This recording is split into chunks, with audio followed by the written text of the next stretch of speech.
여러분 지금 리플 가격 차트 보고 있나요? 올라갈까 내려갈까 매일 밤 잠 못 이루고 있을 겁니다. 10월에 리플 ETF 승인되면 진짜 달에 간다는 사람들도 있고 그래도 아직 위험하다는 사람들도 있습니다. 도대체 누구 말이 맞는 걸까요? 저도 여러분과 똑같은 리플 홀더입니다. 그런데 최근에 알게 된 사실 하나가 너무 충격적이어서 이 영상을 만들게 되었어요. 여러분이 알고 있는 리플 이야기가 거짓일 수도 있습니다. 만약 ETF 승인 여부가 정말 중요한 게 아니라면 어떨까요? 만약 그동안 우리가 기다리고 있는 모든 호재들이 진짜 게임의 시작에 불과하다면 혹시 이런 의문 들어보신 적 있으신가요? 왜 리플만큼 혁신적인 기술이 7년간 이렇게 고생해야 했을까? 국제 송금을 3초 만에 거의 제로에 가까운 수수료, 이런 기술이 왜 억눌려 있었을까? 그리고 왜 같은 시기에 비트코인은 ETF 승인까지 받으며 승승장구했을까? 이게 정말 우연일까요? 2020년 12월 22일 밤 9시 30분 그날 암호화폐 역사상 가장 이상한 일이 벌어졌습니다. SEC가 리플을 고소한다고 발표하자 리플은 30분 만에 60% 폭락했습니다. 그런데 같은 시간 비트코인은 사상 최고가를 기록했습니다. 이게 말이 되나요? 더 기가 막힌 건 SEC 발표 30분 전부터 이미 리플 대량 매도가 시작됐다는 사실입니다. 즉, 누군가 미리 알고 있었다는 뜻입니다. 그리고 그날 가장 빨리 리플 상장 폐지를 발표한 거래소가 코인베이스였습니다. 과연 우연일까요? 여러분, 혹시 코인베이스 창립자들이 누구와 연결되어 있는지 아시나요? 바로 여기서부터 모든 퍼즐이 맞춰지기 시작합니다. 2004년 어느 가을날 페이팔이라는 작은 결제 회사가 15억 달러에 매각됩니다. 그때 돈을 받은 6명의 젊은이들이 있었습니다. 일론 머스크, 피터 틸, 리드 호프만, 이들은 그 돈으로 실리콘밸리를 완전히 바꿔놓기 시작했습니다. 테슬라, 페이스북, 링크드인, 펠런티어, 지금 여러분이 매일 사용하는 거의 모든 서비스들 뒤에 이들이 있습니다. 그런데 2017년 이들에게 예상치 못한 위협이 나타났습니다. 바로 리플이었습니다. 왜 위협이었을까요? 리플이 성공하면 그들이 20년간 구축한 결제 제국 전체가 무너질 수 있었습니다. 그래서 이들은 리플을 제거하기로 결정했습니다. 언론 공격부터 시작해서 커뮤니티 분열, 거래소 압박, 그리고 마지막에 SEC 소송까지. 모든 게 너무 체계적이고 조직적이었습니다. 반면 비트코인은 어떻게 됐을까요? 이들은 비트코인을 자신들의 편으로 만들었습니다. 투자하고 지원하고 키워나갔습니다. 결과적으로 비트코인은 디지털 골드가 되었고 이들이 만든 ETF 상품이 되었습니다. 하지만 리플은 7년간 지옥 같은 시간을 보내야 했습니다. 그런데 지금 상황이 바뀌고 있습니다. 리플이 SEC 소송에서 완전히 승리했습니다. 더 이상 그들이 리플을 억누를 핑계가 사라진 거죠. 그래서 다시 주목받기 시작한 것입니다. 하지만 과연 이들이 쉽게 포기할까요? 오늘 여러분께 그 전체 이야기를 들려드리겠습니다. 누가 리플을 이렇게 만들었는지, 그리고 지금 우리에게 어떤 기회가 왔는지 말입니다. 오늘 제가 정말 충격적인 이야기를 해보겠습니다. 2020년 12월 22일 밤, 그날을 기억하십니까? XRP가 단 하루 만에 63% 폭락했습니다. 어떤 이들은 수천만 원의 자산이 증발했고 어떤 이들은 하루아침에 수억을 잃었습니다. 처음엔 시장이 미친 거라고 생각했습니다. 변동성이라고, 조정이라고 그렇게 믿었습니다. 하지만 이 사건을 5년간 추적한 결과 이건 어떤 이들의 치밀한 계획이었습니다. 리플 가격은 4년간 철저하게 짓눌려 있었습니다. 그리고 더 충격적인 건 2025년 8월 그 암살자가 다시 나타났다는 겁니다. 이번엔 더 큰 칼을 들고 더 강한 권력을 쥐고 더 야심찬 계획을 가지고 지금부터 제가 5년간 추적한 절대 공개되면 안 될 이야기를 시작하겠습니다. 먼저 타임라인부터 보시죠. 천천히 따라오십시오. 2020년 12월 22일 오후 9시 30분 SEC 의장 제이 클레이튼이 XRP 기소를 전격 발표합니다. 그의 임기 종료까지 남은 시간 단 12시간. 12월 23일 오전 9시 클레이튼 SEC 의장직에서 사임합니다. 여기까지는 그럴 수 있다고 칩시다. 임기 끝나고 퇴임하는 거 이상할 건 없죠. 그런데 12월 24일 크리스마스 이브 아침입니다. 퇴임한 지 단 하루 만에 클레이튼이 새 직장으로 옮겨갑니다. 월리버 에셋 매니지먼트 자문으로. 잠깐만요. 이 회사가 뭘 하는 곳인지 아십니까? 비트코인과 이더리움에 8천억 원을 투자한 회사, 그러니까 리플과 직접적인 경쟁을 하는 회사에 베팅을 한 겁니다. 다시 한번 정리하겠습니다. XRP를 기소하고 다음날 사임하고 그 다음날 리플의 경쟁사에 투자하는 회사로 갔습니다. 이게 정상입니까? 윤리적으로 문제는 없습니까? 법적으로 괜찮은 겁니까? 하지만 진짜 소름 끼치는 건 이제부터입니다. 블록체인은 모든 걸 기록합니다.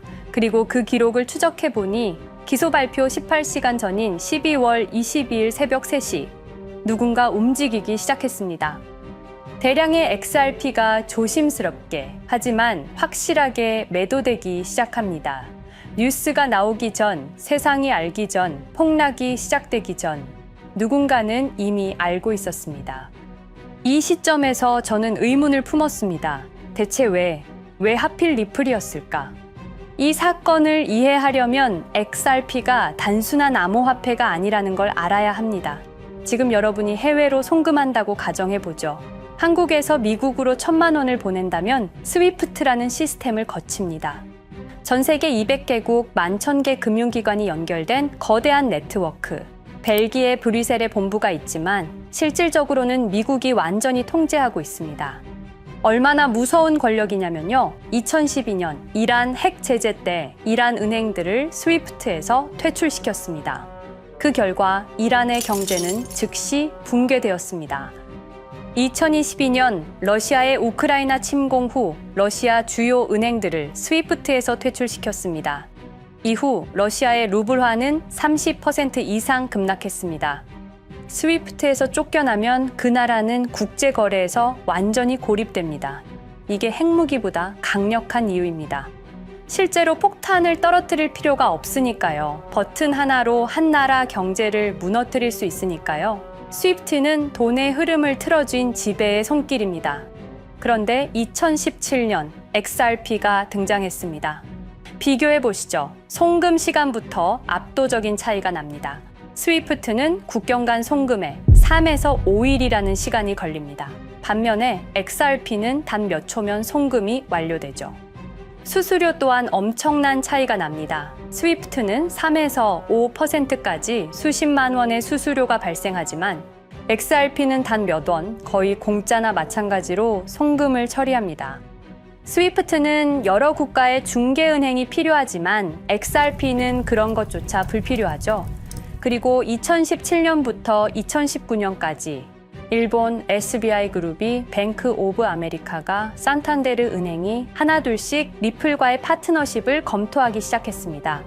총 200개 이상의 금융기관, 연간 200조 원 규모의 국제 송금 시장에서 XRP가 스위프트를 완전히 대체할 수 있다는 게 증명되는 순간, 바로 그때 누군가에게는 절체절명의 위기가 된 겁니다. XRP는 단순한 암호화폐가 아니었습니다. XRP는 미국이 전 세계를 통제하는 금융 무기에 대한 직접적인 도전이었습니다.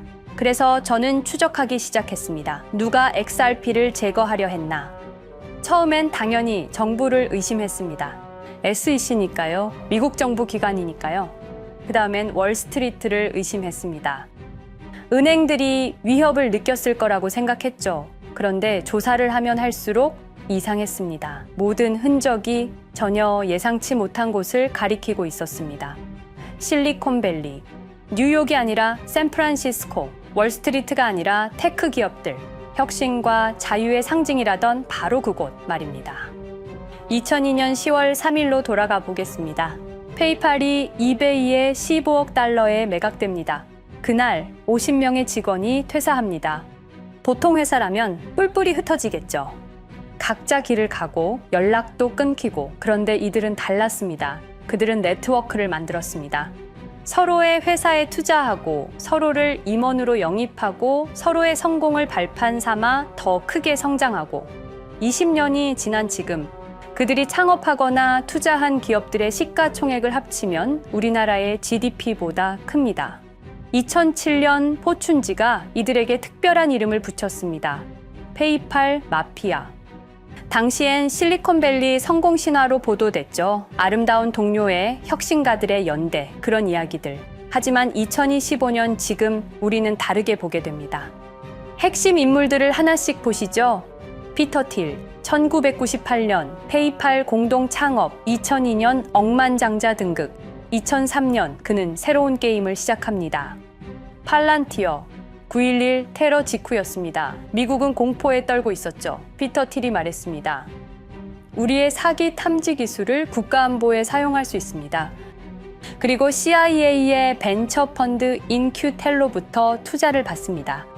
20년 후 지금 FBI의 핵심 시스템도, CIA의 데이터 분석 시스템도, 국방부의 작전 시스템도, 국토안보부의 전산망까지도 미국 정부의 모든 데이터는 피터 틸의 회사를 거칩니다. 하지만 피터 틸의 진짜 권력은 정치에서 나옵니다. 2022년 JD 벤스라는 젊은 오하이오 출신 정치 신인이 상원의원 선거에 출마합니다. 우리에게는 러스트벨트의 가난한 백인 집안 출신으로 알려져 있고 힐빌리의 노래의 저자로 유명세를 타기 시작했습니다. 피터 틸이 움직입니다. 1,500만 달러, 우리 돈으로 약 200억 원을 이 젊은이에게 쏟아붓습니다. 벤스 당선. 2024년 7월 플로리다 마러라고 피터 틸이 트럼프를 찾아갑니다. 대화의 내용은 단 하나. 제가 추천하고 싶은 부통령 후보가 있습니다. 2025년 1월 20일 JD 벤스 미국 48대 부통령 취임. 페이팔 마피아가 백악관에 발을 들여놓은 역사적 순간입니다. 그리고 벤스뿐만이 아니었습니다. 일론 머스크, 여러분이 잘 아시는 그 일론 머스크 말입니다. 테슬라, 스페이스X의 CEO, 2024년 대선에 4,300억 원을 기부합니다. 트럼프 최대 후원자, 그리고 트럼프 2기 행정부에서 정부 효율부 DOJ 수장으로 임명됩니다. 연방정부 전체의 예산을 삭감할 권한, 그의 시장 조작 능력은 이미 증명됐죠.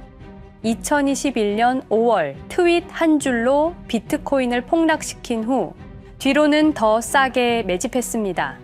데이비드 sak스, 백악관 AI 암호화폐 차르, 모든 AI 정책과 암호화폐 정책의 최종 결정권자, 페이팔의 전 COO.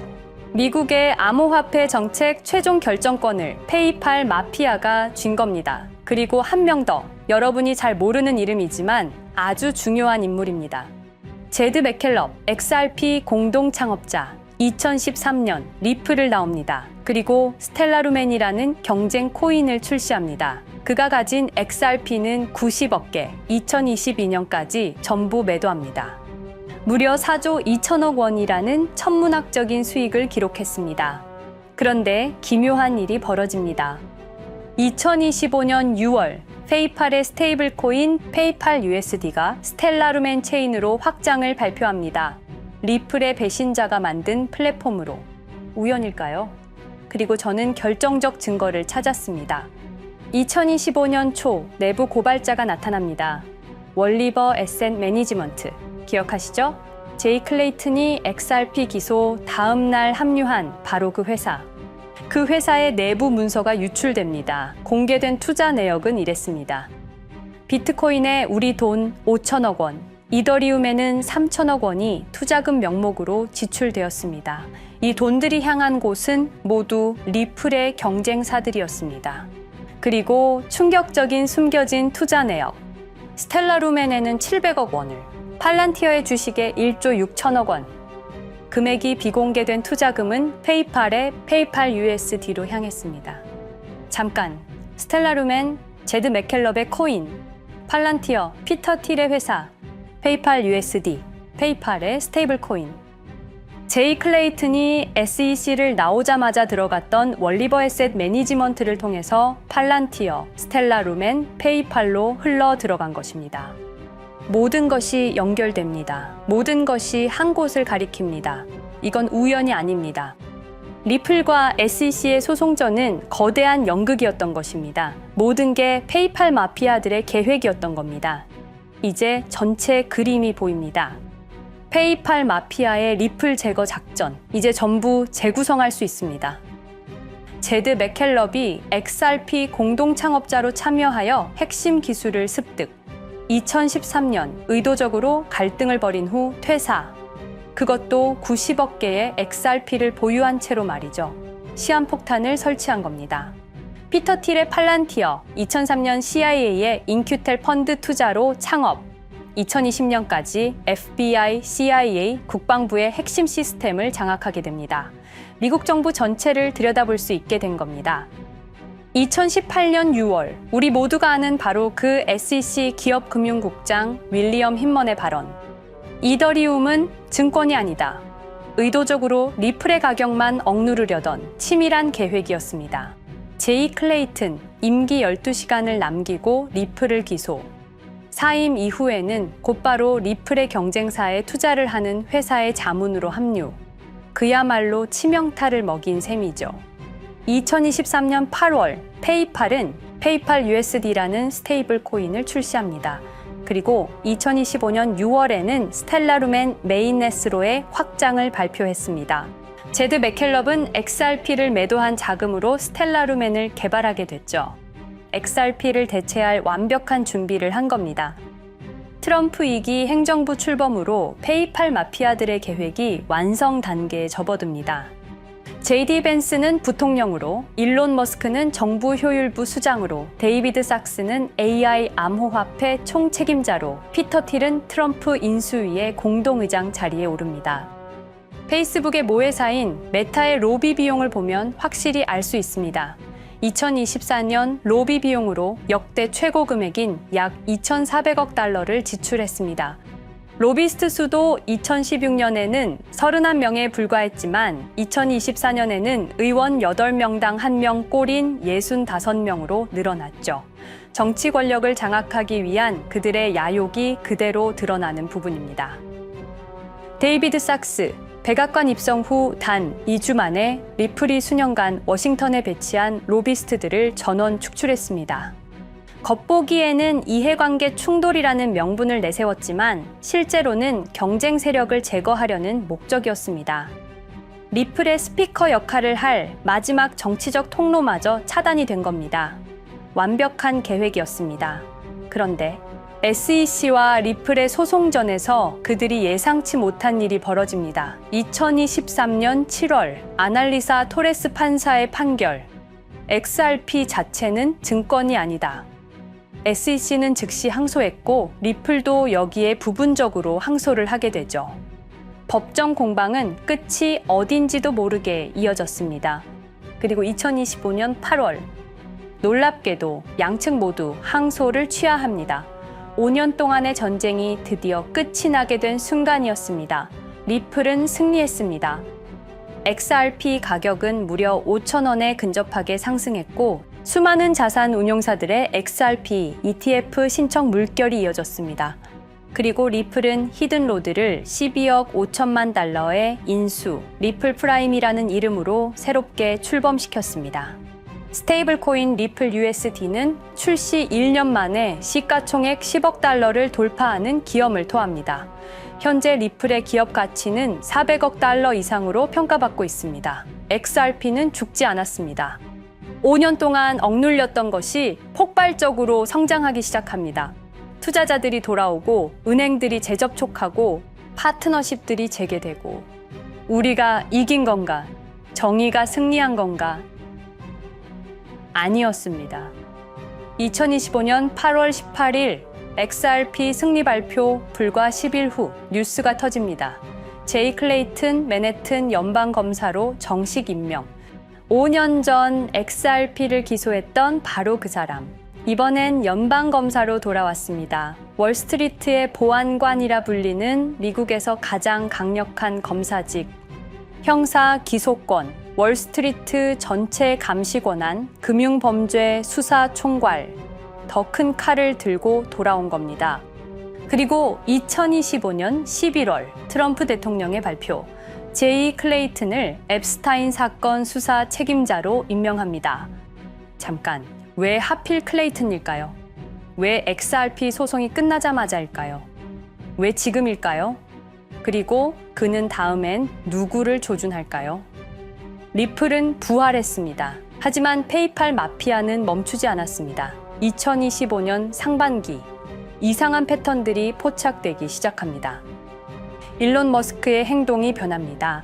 xAI에 추가 투자가 급증했고 테슬라 AI 개발에 급가속을 하기 시작했습니다. 그리고 이상하게도 특정 AI 기술에 대한 공격적 언급이 증가했습니다. 일론 머스크답지 않았습니다.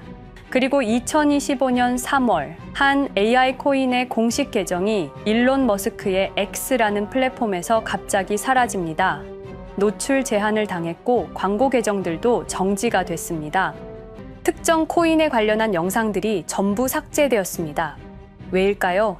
이 코인에는 특징이 있습니다. 진짜 AGI 구현 가능한 탈중앙화, AI 네트워크로 평가받고 있는데 초당 수십억 단위의 연산 처리가 가능한 정도입니다. 수백만 개의 노드가 연결된 분산 뉴럴 네트워크, 이건 테슬라도 구현하지 못했습니다. 메타도 구현하지 못했습니다.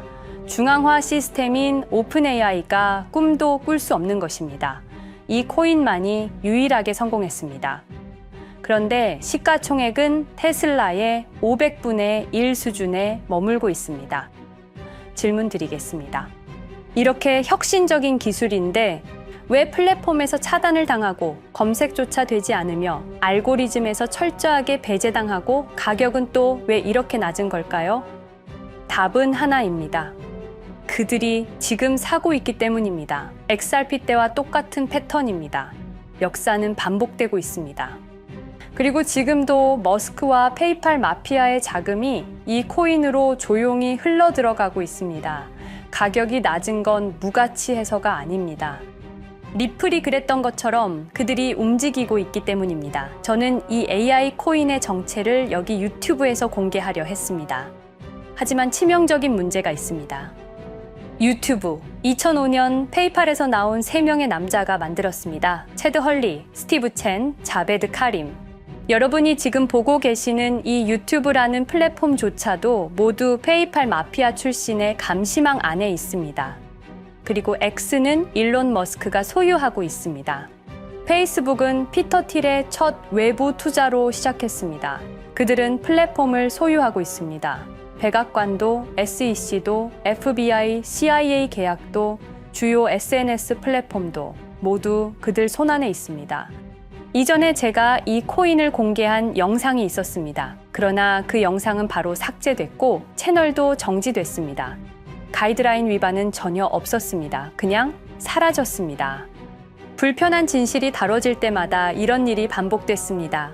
하지만 한 가지는 분명합니다. 5년 전 XRP 투자자들은 속수무책이었습니다. 그런데 그들은 포기하지 않고 5년을 버텼습니다. XRP는 부활했고 포기하지 않는 사람들은 큰 수익을 얻었습니다.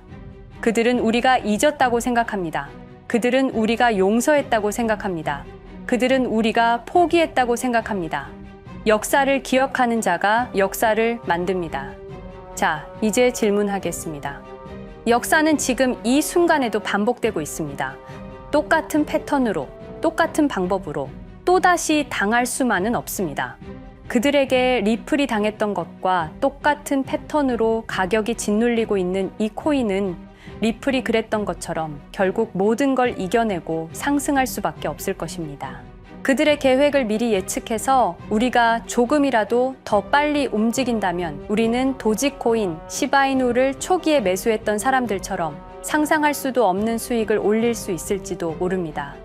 저는 오늘 이 코인을 여러분께 공개하겠습니다. 단, 유튜브의 스크립트, 작성 기능 때문에 직접적으로 언급할 수는 없습니다.